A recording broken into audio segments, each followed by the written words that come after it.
ಆಗದು, ಸಾಧ್ಯವಾಗದು. ಓ, ಎಲ್ಲರಿಗೂ ಶುಭ ಮುಂಜಾನೆ. ಎಲ್ಲರೂ ಹೇಗಿದ್ದೀರಾ? ಯೇಸುವಿನ ನಾಮದಲ್ಲಿ ನಿಮ್ಮೆಲ್ಲರನ್ನ ವಂದಿಸ್ತೇನೆ.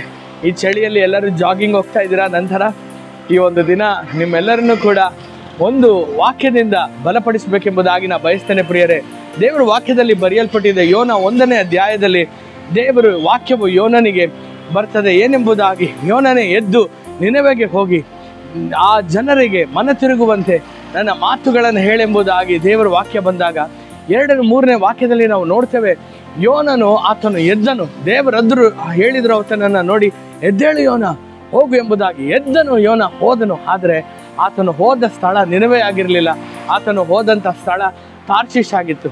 ಆತನು ಯೋಪಾವಿಗೆ ಹೋಗಿ ಅಲ್ಲಿ ಹಡಗನ್ನ ಹಿಡಿದು ಆತನು ತಾರ್ಷೀಷಿಗೆ ಹೋಗುವುದಕ್ಕಾಗಿ ಹೊರಟನು. ಆತನು ಹೋದ ನಿಮಿತ್ತವಾಗಿ ಅನೇಕ ಉಪದ್ರವಗಳು, ಅನೇಕ ತೊಂದರೆಗಳು, ಆ ಹಡಗೆ ಅಲ್ಲೋಲ ಕಲ್ಲೋಲವಾಗಿ ಅದು ಮುಳುಗೆ ಹೋಗ್ತದೆ ಅನ್ನುವಂಥ ಪರಿಸ್ಥಿತಿಗೆ ಬಂದಾಗ ಯೋನನನ್ನು ತೆಗೆದು ಎಲ್ಲರೂ ನೀರಿನಲ್ಲಿ ಬೀಸಾಡಿ ಆ ನೀರಿನಲ್ಲಿ ಒದ್ದಾಡಿ ಆ ಮೀನಿನ ಹೊಟ್ಟೆಯಲ್ಲಿದ್ದು ಬಂದಂಥ ಪರಿಸ್ಥಿತಿಯು ನಮ್ಮೆಲ್ಲರಿಗೂ ಗೊತ್ತುಂಟಲ್ವಾ ಪ್ರಿಯರೇ? ನಾ ಯಾಕೆ ಇದನ್ನು ಹೇಳ್ತೇನೆ ಅಂದರೆ, ಅನೇಕ ಸಮಯದಲ್ಲಿ ನಮ್ಮನ್ನು ದೇವರು ಕರೆದಿರುವಂಥ ಕರುವಿಕೆ ಬೇರೆ ಆಗಿರ್ತದೆ, ಆದರೆ ನಾವು ಮಾಡುತ್ತಿರುವಂಥ ಕೆಲಸವೇ ಬೇರೆ ಆಗಿರ್ತದೆ.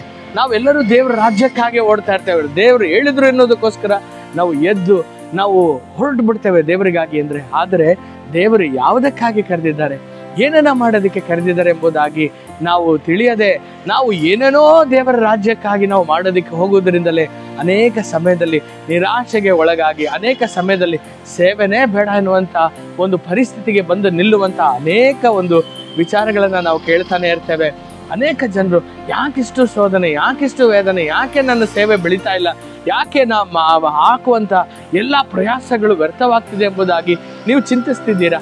ಈ ದಿನ ಒಂದು ಬಾರಿ ಯೋಚನೆ ಮಾಡಿ ನೋಡ್ರಿ, ನಿಮ್ಮನ್ನ ದೇವರು ಕರೆದಿರುವಂಥ ಆ ಒಂದು ಕಾರ್ಯವು ಇದೇನಾ, ಅಥವಾ ದೇವರು ಬೇರೆ ರೀತಿಯಲ್ಲಿ ನಿಮ್ಮನ್ನು ಉಪಯೋಗಿಸೋದಕ್ಕೆ ಬಯಸ್ತಾರೆ ಎಂಬುದಾಗಿ ದೇವರ ವಾಕ್ಯದೊಂದಿಗೂ ದೇವರ ಪ್ರಸನ್ನತೆಯಲ್ಲಿ ಕುಳಿತು ಪ್ರಾರ್ಥಿಸುವುದಾದರೆ ನಿಮ್ಮ ಜೀವಿತದಲ್ಲಿ ದೇವರು ನಡೆಸುವಂಥ ಆ ಒಂದು ಪರಲೋಕದ ಒಂದು ಮಾರ್ಗ ಏನಿದೆಯೋ ಅದು ಕಷ್ಟವಾದಂಥ ಪರ್ವತವನ್ನು ಹತ್ತುವ ರೀತಿಯಲ್ಲಿ ಇರೋದಿಲ್ಲ. ಅದು ಜಾರಿಕೊಂಡು ಬರುವಂಥ ಒಂದು ಇಳಿಜಾರಿನಂತೆ ಇರುವಂಥದ್ದಾಗಿರ್ತದೆ. ನನ್ನ ಪ್ರೀತಿಯ ದೇವ ಜನರೇ, ನಿಮಗಾಗಿ ನಾನು ಪ್ರಾರ್ಥಿಸಲು ಬಯಸ್ತೇನೆ.